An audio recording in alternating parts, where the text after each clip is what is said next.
Сәлеметсіздер ме оқушылар, ұстаздар және тыңдармандар. Мен Құдайбергенова Қарлығаш Амантаевна, Талдықорған қаласының Назарбаев зияткерлік мектебінің химия пәнінің мұғалімі. Сіздерге 10 сынып бойынша электрохимия тарауы бойынша сабақ ұсынғым келеді. Сабақтың тақырыбы: металдардың белсенділік қатарын пайдаланып, өнімдерді электродтарда болжау. Тұз балқымалары мен ерітінділеріндегі электролиз.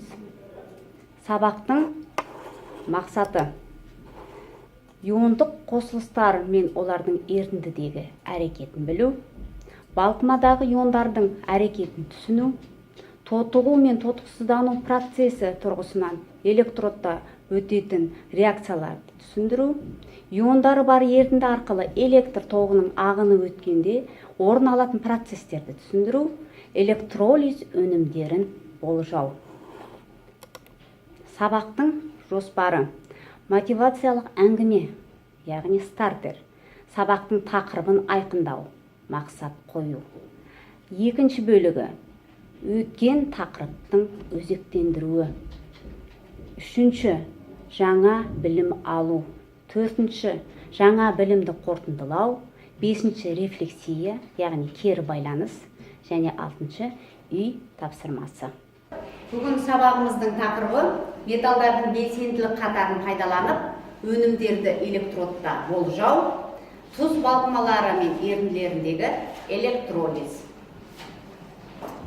Жазып алсаңдар болады. Сабағымыздың мақсаты: иондық қосылыстар мен олардың ерітінділеріндегі әрекетін білу, балқымадағы иондардың әрекетін түсіну, тотығу мен тотықсыздану процесі тұрғысынан электродтарда өтетін реакцияларды түсіндіру, иондары бар ерітінді арқылы электр тоғы ағыны өткенде орын алатын процестерді түсіндіру, электролиз өнімдерін болжау. Ал енді сабағымызды бастамас бұрын алдарында мынандай екі сурет тұр, иә?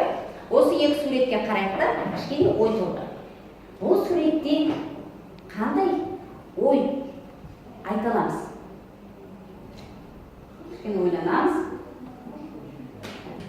Біз бұл екі суреттен бір шамның жанғанын және екінші шамның жанбай тұрғанын байқаймыз. Және менің ойымша бұл олардың, яғни заттардың электр тоғын өткізу қабілетіне байланысты деп ойлаймын. Заттардың электр тоғын отырады. Заттардың барлығы электр тоғын өткізе ме? Қарика ма? Жоқ, заттардың барлығы электр тоғын өткізе алмайды. Кейбір заттар электр тоғын өткізеді, олар электролиттер деп аталады. Ал электр тоғын өткізбейтін заттар электролиттер емес заттар деп аталады. Оқушылардың назарын, зейінін шоғырландыру мақсатында сабағымызды стартер көрсетуден бастадым. Сурет бойынша өз ойларын ашық айта білді. Оқушылардың ой пікірлерін сабағымыздың тақырыбы мен мақсатын айқындауға ықпал етті. Балалар, сендердің алдарыңда заттардың электр тоғын өткізгіштігін байқайтын қондырғы берілген, иә? Айта ғой, бірінші. Бүгінгі жұмысты іске асыру үшін бізге қатты күйде тұз, қант және олардың судағы ерітінділері қант пен тұз. Және де бізге қатты күйде металл мыс берілді. Мыс берілді. Заттардың электр тоғын өткізу үшін біз қандай іс-әрекет жасаймыз екен? Осы заттардың электр өткізгішін анықтау үшін бізге арнайы батарея мен электр өткізгіш сымдар берілген. Осы электр өткізгіш сымдарды біз әр заттарға жеке-жеке салып шығамыз. Егер осы өткізгіштегі шам жанса, онда ол осы заттардың электр өткізетінін анықтайды, яғни дәлелдейді. Ал егер шам жанбаса, онда осы заттар электр тоғын өткізбейді деген тұжырым бар.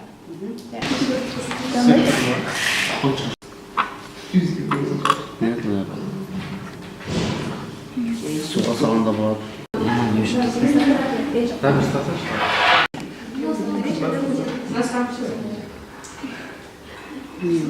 Келесісіне сал. Загорело. Оны не істейміз? На белом фоне көрсек жақсы болар еді.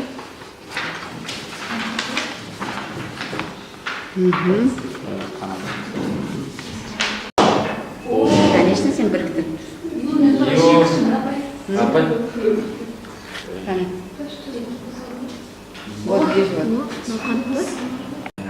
Басқасына салып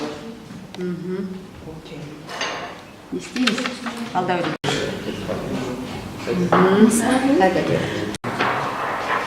Әжеге көмуге болады.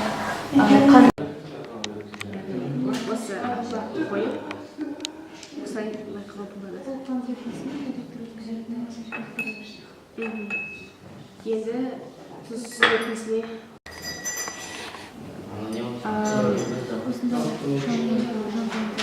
бірақ өте әлсіз. Яғни оның электр тоқ өткізгіштігі өте төмен.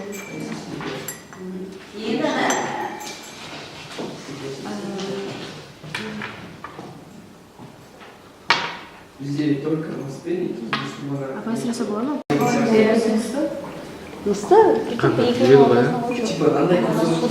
Балалар, жұмыстарыңды жасап болсаңдар, алдарыңдағы парақтарыңды толтыруларыңа болады. Енді айтып жіберейікші, қайсы зат электр тоғын өткізді, қай зат электр тоғын өткізген жоқ? Санжар? Ас тұзының суы ерітіндісі өткізді. Сонымен қатар мыс сымы да өткізген болады. Қай заттардың электр тоғын өткізбеді? Бізде сулы ерітіндегі қант және де қатты күйдегі қант пен тұз тоқты өткізеді. Тоқты өткізді, иә? Жарайсыңдар. Балалар, қазір үш тобымыз алдарында постер құрастырасыңдар. Ол постерда сендер бірінші тобымыз мыс неге электр тоғын өткізді, соны түсіндіріп бересіңдер. Екінші, сендерде ас тұзымыз қатты күйіндегі кристалл электр тоғын өткізбейді. Не себепті екенін түсіндіріп постерда құрастырып бересіңдер.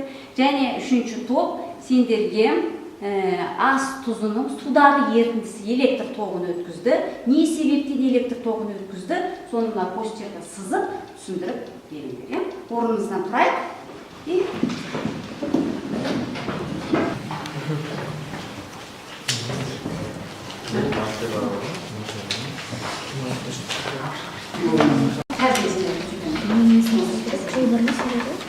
Бізге намаз өтшен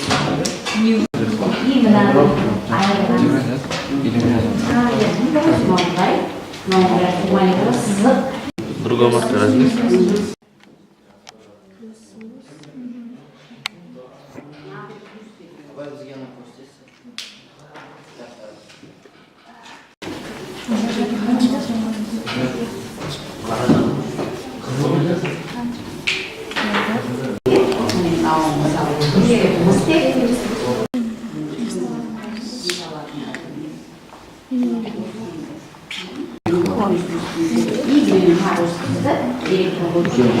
Енді вот это. Еще тағы бір жасайық па? Электрондарды нету керек, шешет.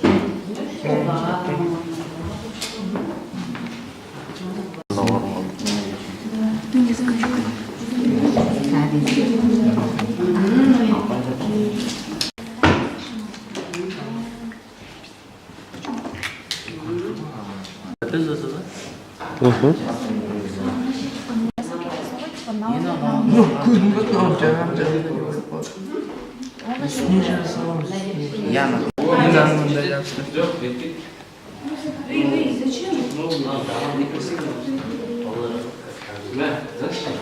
Так, металл, ионы кослор.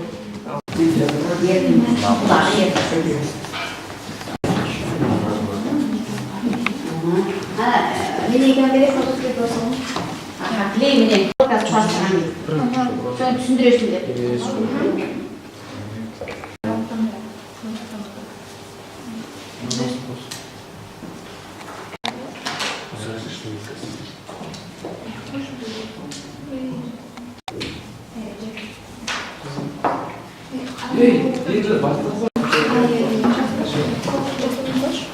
Қайсы плюс металл ионы плюс. Натрий хлордың кристалдық торына саламыз. Схема түрде.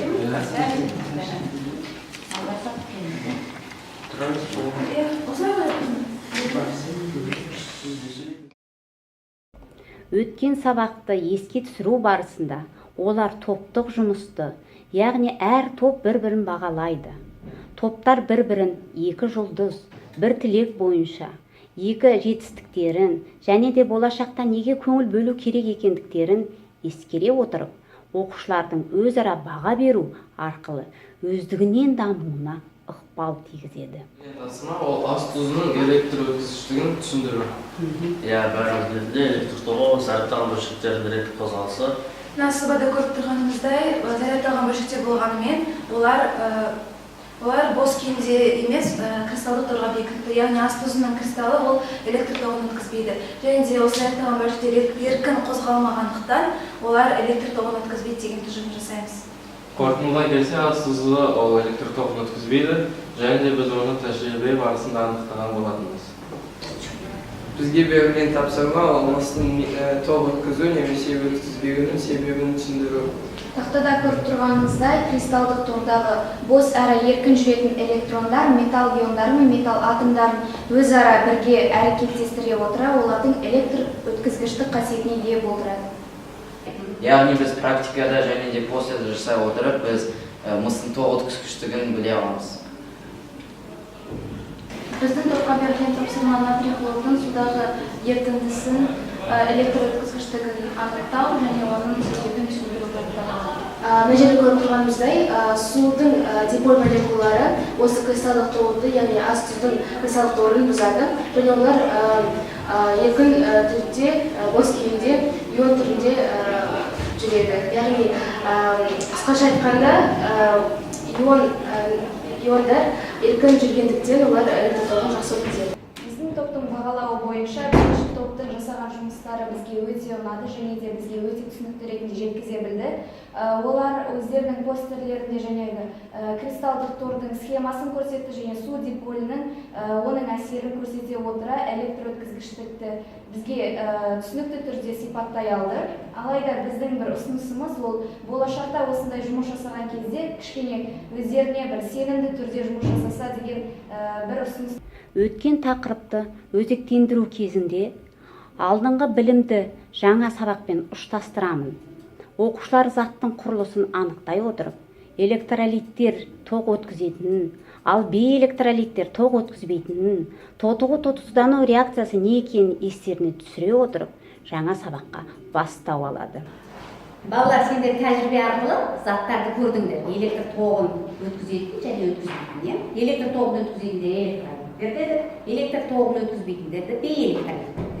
Енді бұл жерде заттардың диссоциациясы жүзеге асады. Ал енді сендер өткен сабақта тотығу және тотықсыздану реакциясын өткізесіңдер. Тотығу және тотықсыздану реакциясы дегеніміз не?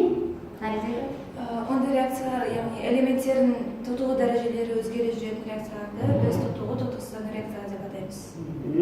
Енді бүгін балалар қарастырамыз екен. Осы электр тоғымен қоса тотығу тотықсыздану процесі қалай жүзеге асады?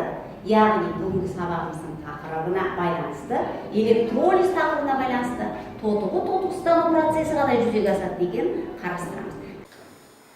Балалар, қазір электролиз тақырыбына сендерге видео көрсетіледі. Осы видео бойынша алынған ақпараттарыңды ой електерінен өткізіп, тұжырым жасайсыңдар. This lesson looks at examples of molten ionic compounds and how they can be used in electrolysis. Before going any further, you'll need to know what electrolysis is, and you may wish to refer to our lesson, What Happens in Electrolysis. Ionic compounds are formed by the strong electrostatic bonds between positive and negative ions.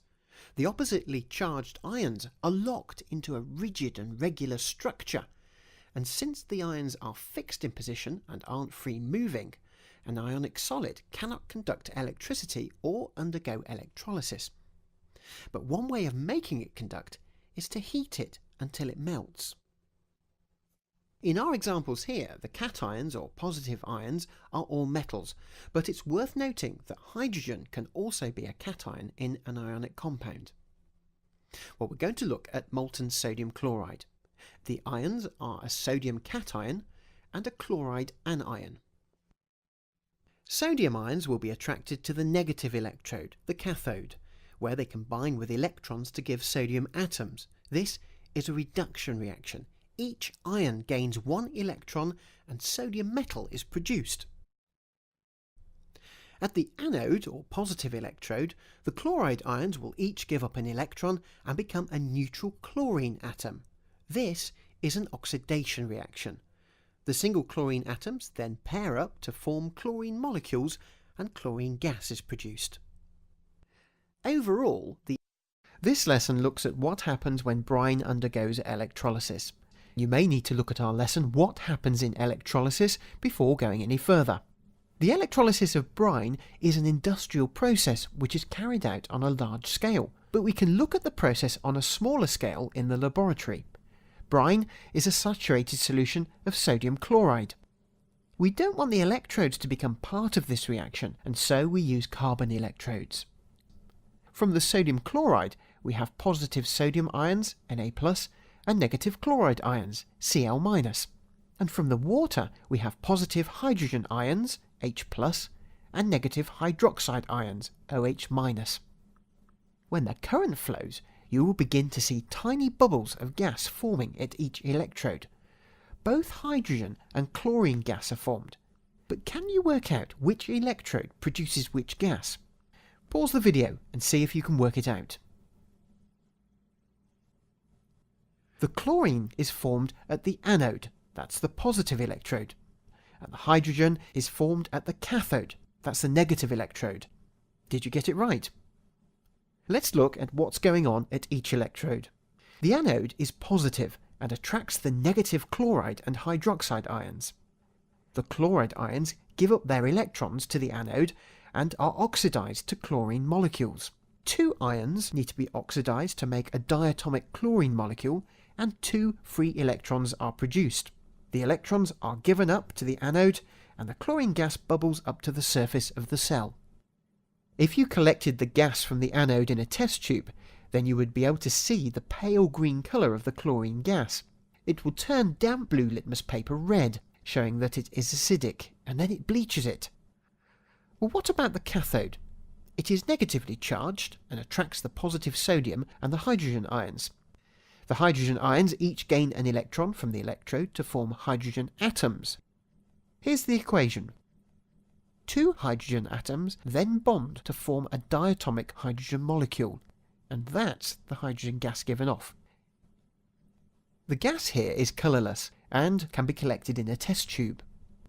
The test to prove that it is hydrogen is done with a burning wooden splint, and you'll hear a familiar pop as the hydrogen burns. The ions left in the solution are the positive sodium ions and the negative hydroxide ions, which combine to form sodium hydroxide. Overall, the electrolysis of brine has produced hydrogen, chlorine, and sodium hydroxide, and so we can write a summary equation. Concentrated sodium chloride solution plus water, when electrolyzed, gives sodium hydroxide solution, hydrogen gas. Hello everybody, this is Abel Archundia's presentation on electrolysis of copper sulfate solution. Now before we begin, I'd like to show that this is a battery at the very top. The anode is a positive side of the positive graphite stick, and the cathode is a negative side. In the reaction, the following can be observed. When the current is flowing, blue bubbles are being released at the anode, and the cathode has become surrounded by copper. But why does this happen? There are 4 ions in the solution: copper, sulfur, OH-, and hydrogen. These are all ionic.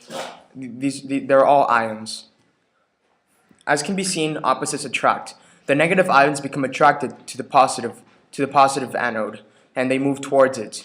The positive ions become attracted to the cathode, and they move towards it as well. To the negative cathode, and they move towards it as well.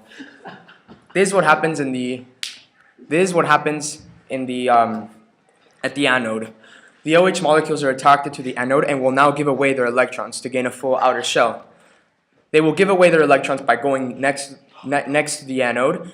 The electrons will join the flow of current and will then become oxygen, and that's why the bubbles can be observed. This all happens at the anode, but what happens in the cathode? And the copper becomes attracted to the cathode because it needs to gain 2 electrons to get its outer shell. the copper becomes attracted to the cathode and is shown gains 2 electrons from the flow of current to fill its outer shell, and then when its full outer shell becomes stable, it reaches. Балалар, осы көрген видеоларым бойынша қандай мәлімет айта аласыңдар? Бұл бейне материалда бізге натрий хлорид ерітіндісі берілген.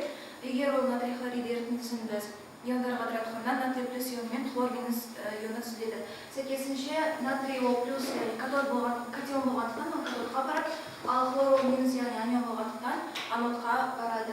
Сәйкесінше катодта сутек түзіледі, ал анодта хлор түзіледі.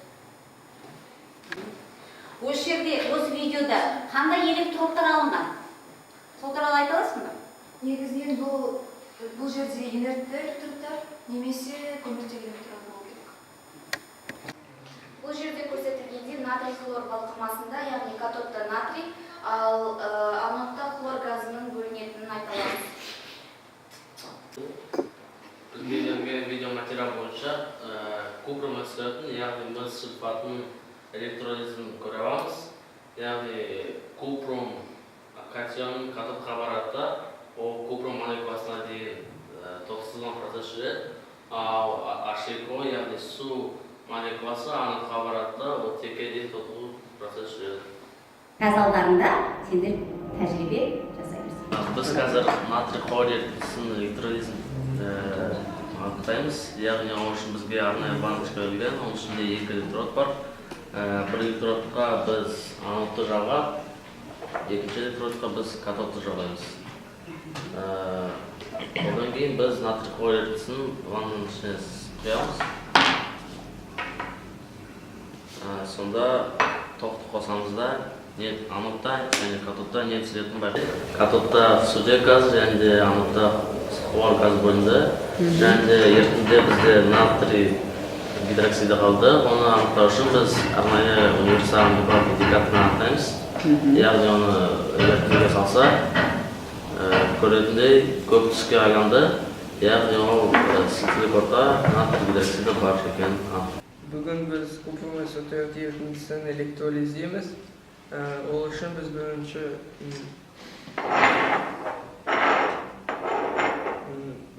купрум сутек құямыз. Одан кейін катодты бірінші электродқа, ал анодты екінші электродқа қосып, тоқ көзін қосуға жетпіз.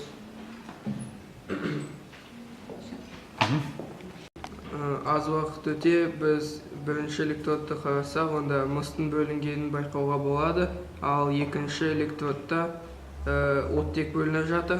Біз амбибап индикатормен анықтаған кезде орта қышқылдық ортаны көрсетеді.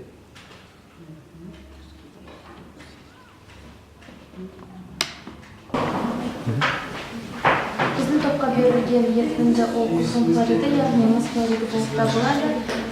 Енді біз осы жұмыста купрум хлоридінің электролизін жүргіземіз. Яғни тоқ көзін қосамыз және ерітіндіні ваннаға құямыз.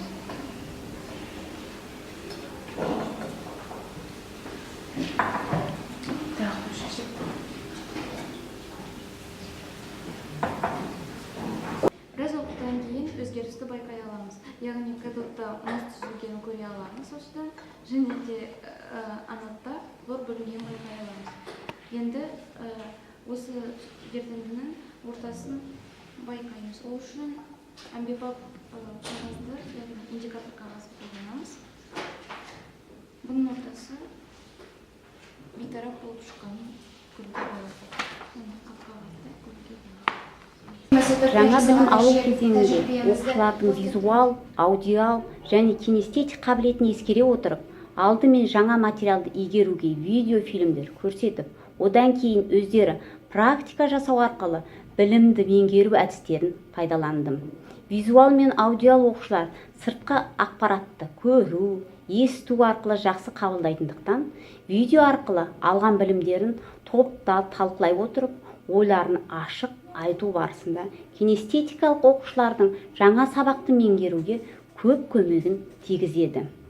Ал кинестетик оқушылар практикалық жұмыс жасау барысында заттарды ұстау, химиялық тәжірибе арқылы білімді жақсы меңгереді. олар топта талқылағанда ойларының әлде қайда озық екенін байқауға болады. Хлор ионы хлорға айналған екенін байқай аламыз, ол біздің тотығу реакциясы. Және де біздің жалпы реакциямыз ол натрий хлор қосылған H2O, бізде H2 қосылған хлоригі, қосылған натрий гидроксиді. Натрий гидроксидін біз тәжірибе барысында анықтаған болатынбыз. Тәжірибе барысында ол селтілікті көрсеткен болды. Мынау электролиздің жалпы реакция теңдігі. Балалар, сендер электролизге өздерің тәжірибелеріңді жасадыңдар, көргендеріңді параққа түсірдіңдер. Енді осыдан мынандай сұрақ туындайды. Бірінші топта натрий хлор ерітіндісінде катодқа сутегі барады, анодқа хлор барады. Екіншісінде тұз ерітіндісі тағыдан, бірақта катодта металл барады, анодқа хлор барады. Бұл жерде айырмашылық. Біріншісінде сутек барса катодта, екіншісінде металл барады. Айырмашылықты байқаймыз ба? Келесі, үшінші топта жасадыңдар. Бұл жерде тұз ерітіндісі берілген, бірақта катодта металл барған, анодта оттек бөлінген. Анодта оттек бөлінген. Айырмашылығы бар ма? Мына жерде қышқыл қалдығы хлор газ ретінде бөлінсе, ана жерде қышқыл қалдығы SO4 емес, керісінше су молекуласы нені бөліп тұр? Оттекті бөліп тұр. Айырмашылықты көріп тұрсыңдар. Енді осыдан сұрақ. Бұл айырмашылықтың себебі неде, балалар? Табиғатына байланысты белсенді жоғары, белсенділігі орташа және белсенділігі төмен металдардан сөйлетін тұздар болып жіктеледі.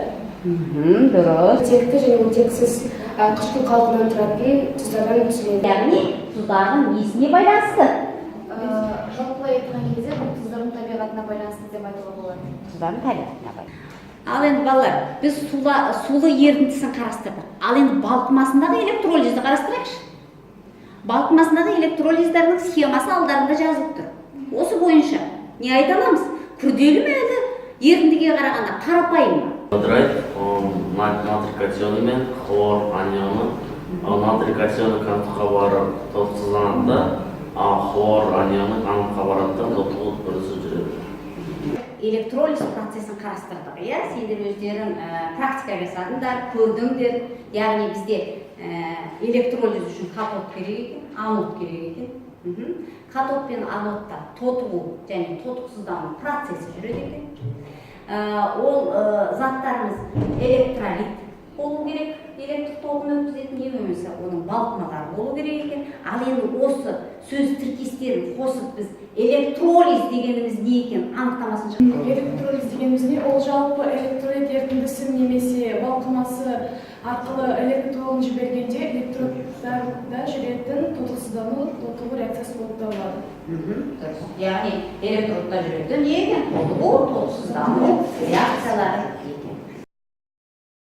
Оқушылар көру, есту және жасау арқылы алған білімін бір жүйеге жинау барысында металдардың белсенділік қатарын және аниондардың тотығу ретінің қатары бойынша сұрақ қою барысында білімдерін жүйелейді. Толғандыратын сұрақтарға жауап іздейді. Оқушыларды сыни тұрғыдан ойлауға жетелейді.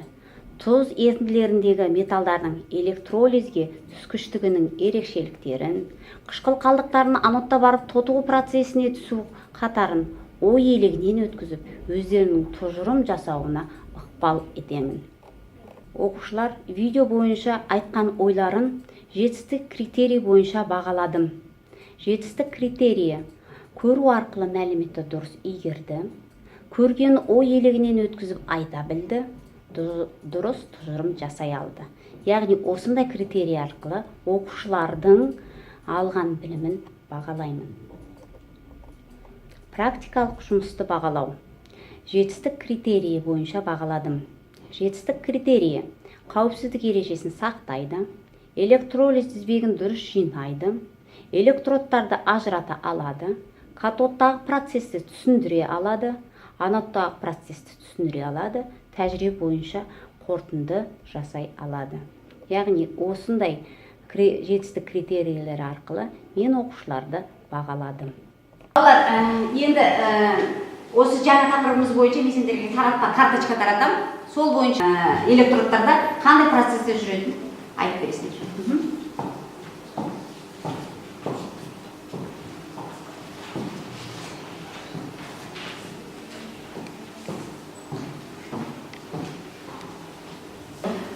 Маған берілген тапсырмалы литий хлоридінің балқымасы.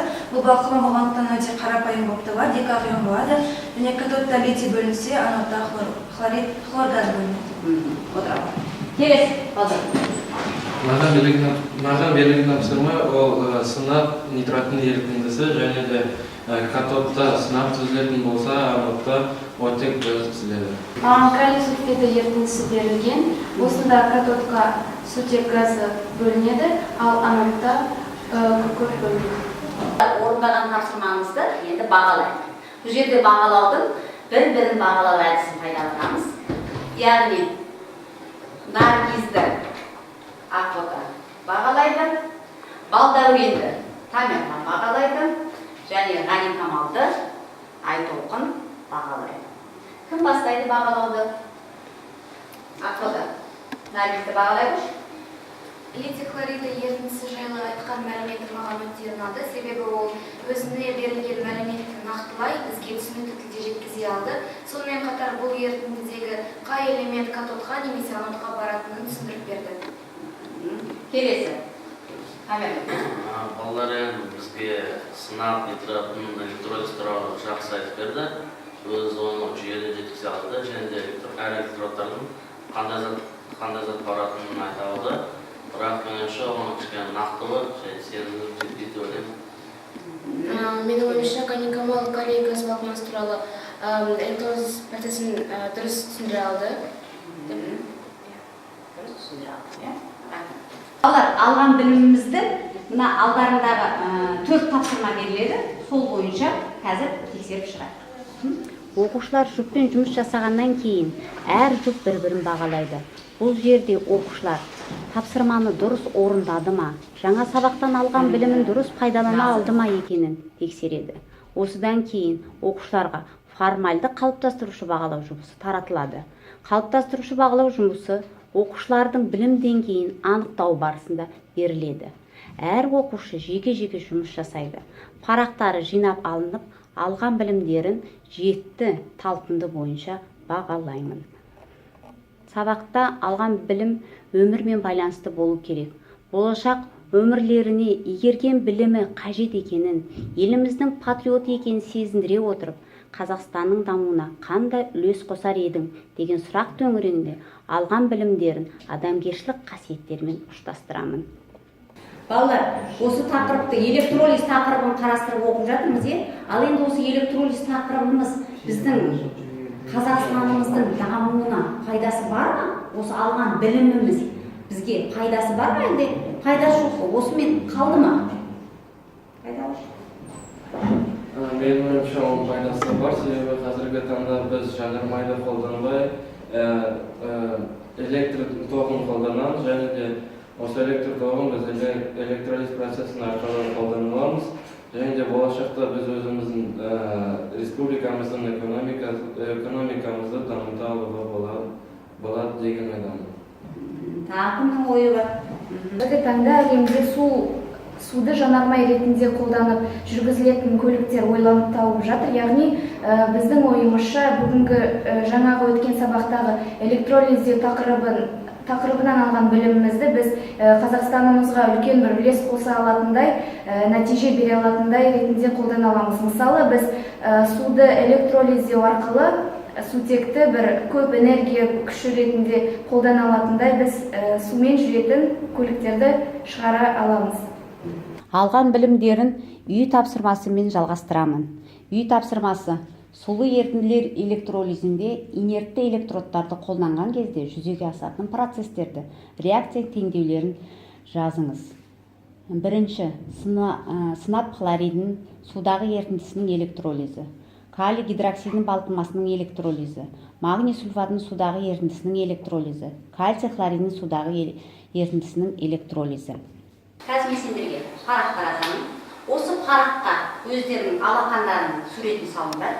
Және 5 нақты мәліметті осы 5 сапсақтарына жазып шықыңдар.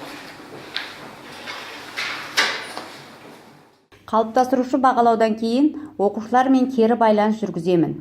Кері байланыс кезінде оқушылардың нені біледі, нені білді, немен жұмысты жалғастыру қажет екенін біле отырып, келесі сабақты жоспарлауға бағыт аламын.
Жас болса, онда тарапымызды көрсетейікші бір-бірімізге.